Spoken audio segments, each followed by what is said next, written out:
Hi everyone, my name is Karen, this is my channel RatherBeReading, and today I'm bringing to you the You're Not Good Enough book tag. The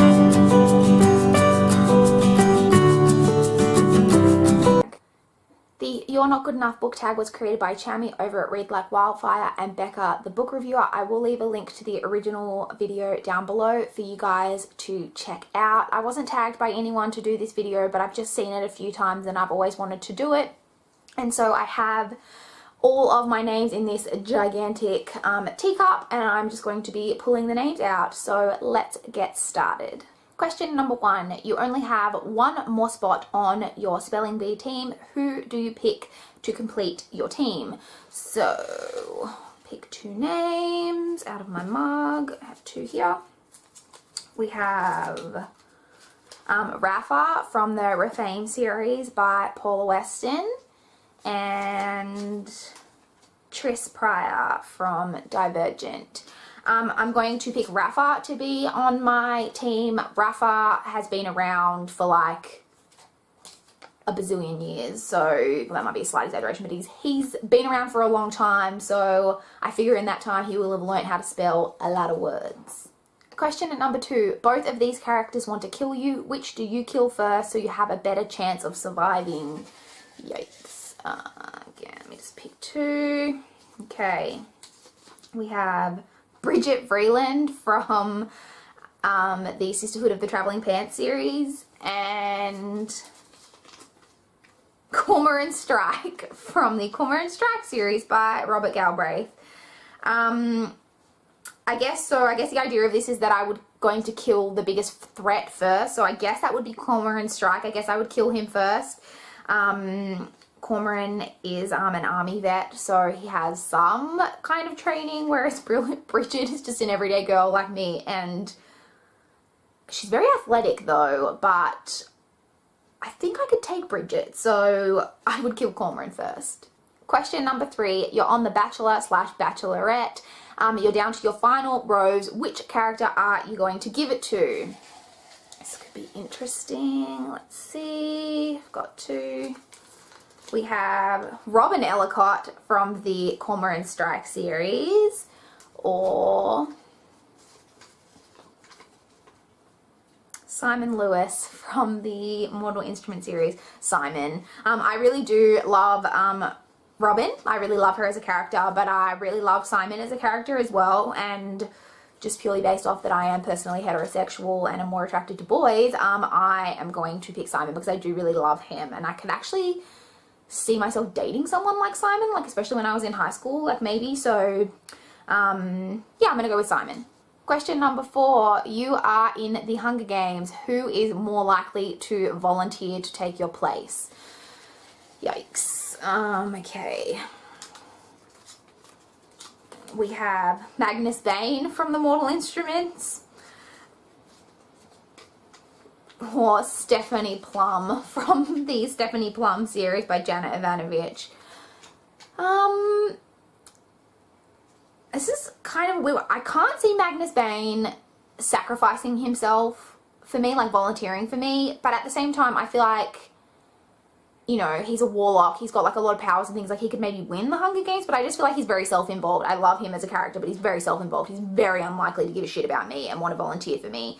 Stephanie, on the other hand, I feel like would maybe volunteer for me. Not for me personally, but I feel like then she would get involved in some crazy plan that would involve her volunteering into the Hunger Games, and so she'd volunteer for me. So I'm going to go with Stephanie Plum. Question number 5. You're stranded on a desert island. Which character do you sacrifice to engage in cannibalism? Oh, God. Okay, who do we have here? Nikolai Landstov from the Grisha trilogy. Oh god. And Clary Frey from the Mortal Instruments. Clary. I don't think I mentioned this in my review, but I did start to kind of see what everyone was saying about Clary when I was reading the 3rd book, that she did start to really grate on my nerves. And I love Nikolai. Neither of them is probably like that fleshy, like compared to the other, but Clary is definitely more annoying, so I'm going to sacrifice her and eat her, I guess. Question number 6. You're the new DC/Marvel superhero with your own TV show, of course. Who is your sidekick? God.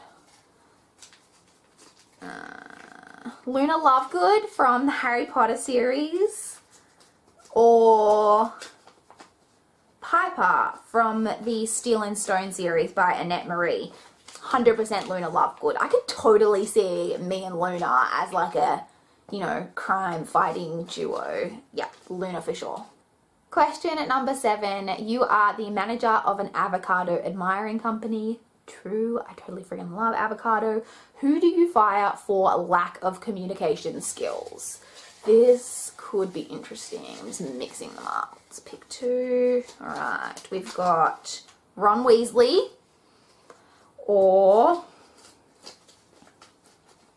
Edward Cullen.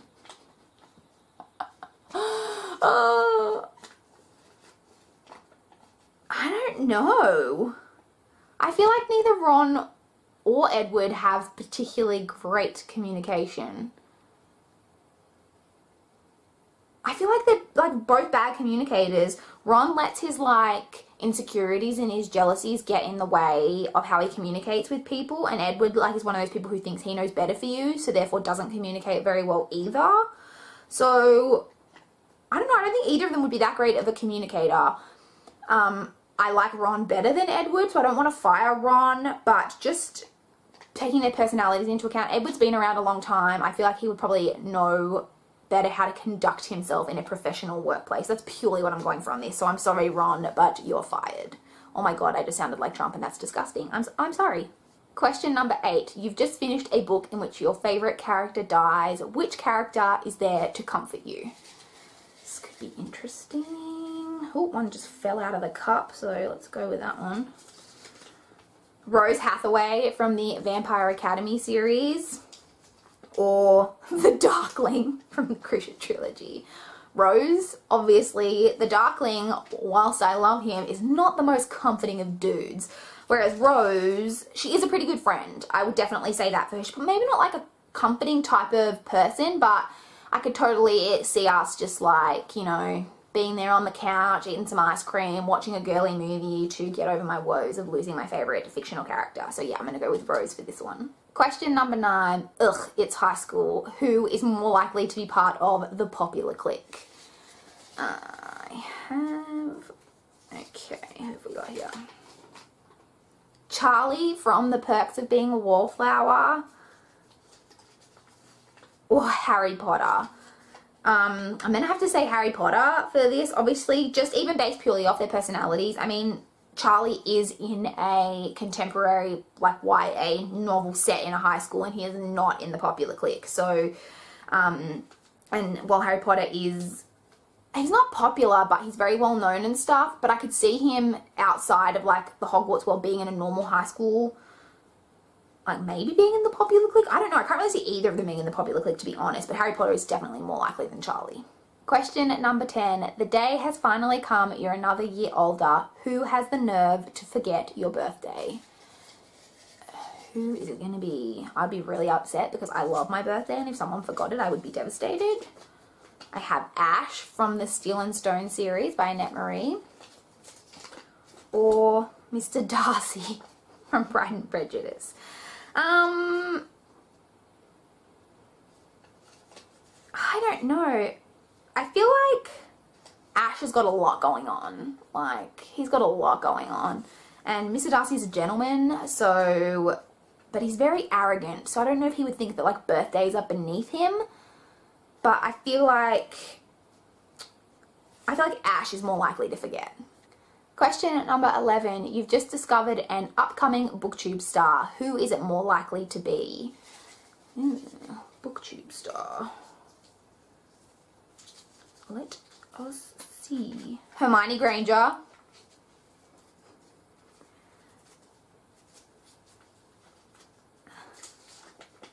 Or Katniss Everdeen.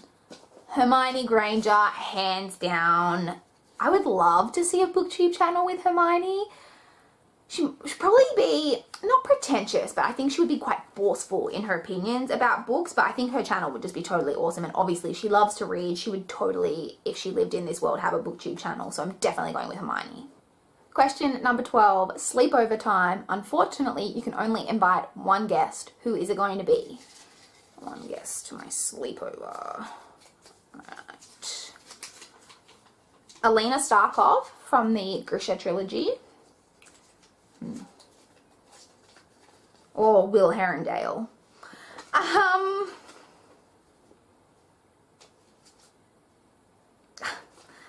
feel like I'm probably going to go with Will Herondale, not only because I kind of love him, but I feel like Alina doesn't know how to be friends with girls very well, particularly at the start of the trilogy.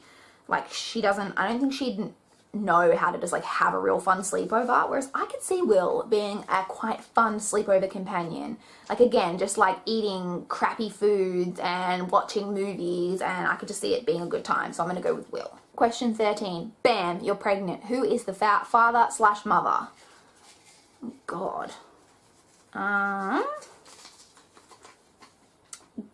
Gabby from the Refame series by Paula Weston. Or Victor Vale from Vicious by V.E. Schwab. Gabby, I would not have picked either of these two to raise a child with, not gonna lie, but I feel like Gabby could find that kind of maternal instinct and help me raise a child, whereas Victor does have kind of a softer side if you've read the book, but like, I don't want to have a kid with him, sorry. Question 14, you've just sent a super important text. Who is most likely to see it but not reply? I hate when people do this. Neville Longbottom. Oh, none of them fill up. Or Simon Spears from Simon versus the Homo Sapiens Agenda. Simon best not be not replying to my text. I could totally see Neville just being really flighty and like, you know, not responding to a text. Whereas Simon, I feel like he would, you know, well, I already feel like Simon and I are basically best friends, so obviously he's going to reply to my text. So yeah, I'm going to go with Neville. Question 15, you've just woken up and it's time for breakfast. Your mother has been replaced by who? Okay. Gemma Doyle from the Gemma Doyle trilogy. Or Elizabeth Bennet from Pride and Prejudice. Elizabeth Bennet. I would love for Elizabeth Bennet to be my mum. Again, Elizabeth doesn't come across as being necessarily very maternal, but, you know, does this mean Mr Darcy's my dad? I guess I don't know. I'm into it. I think that I could totally get behind Elizabeth Bennet being my mum. So when I was putting all the names into the mug, I had 2 extra slips of paper. So apparently Jace Wayland and Tessa Gray aren't even good enough to make it out of the mug, so that's sad. But yeah, I had a lot of fun filming this. I actually had a lot of fun, as I said, just sitting down and figuring out all the names to put into the mug. So as I said, I wasn't tagged, so I'm not going to tag anyone, but this is a lot of fun, as I said. So if you do want to do this tag, then definitely go ahead. I would love to chat with you guys in the comments down below if you've got any thoughts on any of the decisions that I made in this tag. If you think I made the right decision or the wrong decision, let me know. I'd love to chat down below. Please like this video if you liked it. Please subscribe if you want to see more from my channel. But that's all I've got for this video today. Bye guys!